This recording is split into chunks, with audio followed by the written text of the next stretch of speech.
Здравейте! Буквално след няколко минутки потегля шествието. Виждате, вече всички строеве са на мястото си. Над 10 500 ученици, деца от детските градини, културни дейци са тук. Сега оператора ще ви покаже и специалните букви за празника от глаголицата, които държат седмокласници, от кирилицата, които държат 11-класници от морското училище в Бургас. А сега ще ви представя и Петя Тончева. Тя е преподавател в музикалното училище. Освен това е и диригент на струнни и симфоничен оркестър към училището и беше отличена на годишните награди за култура и изкуство на Бургас.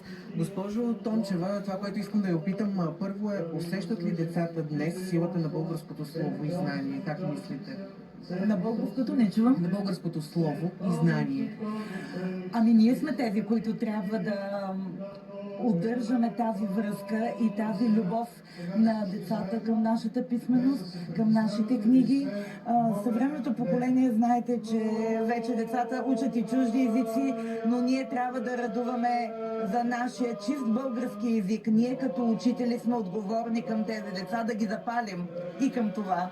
На 24 май често говорим за буквите и знанието, но как музиката образова душата на едно дете? И питам ви като музикант. Музиката докосва такива струни в дълбочина на всеки един човек, не само в децата, но когато едно 5-6 годишно дете опита струната, опита клавиша, аз съм сигурна, че неговия свят става много по-богат, много емоционален.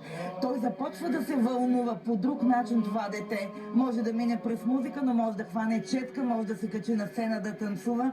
Така че изкуството обобщено прави нас хората по-добри, по-сърдечни и да можем да си изливаме нашата емоция чрез изкуство.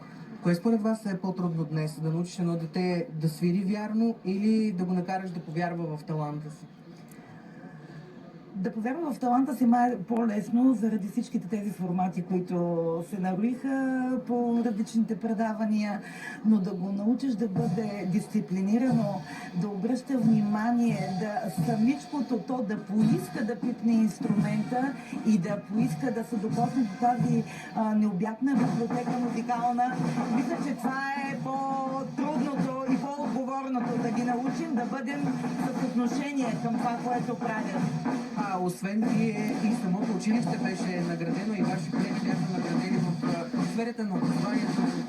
Специално музикалното училище професор Панчо Владигеров, град Бургас, беше също отличено с почетен знак, защото тази година празнуваме 65 години от създаването.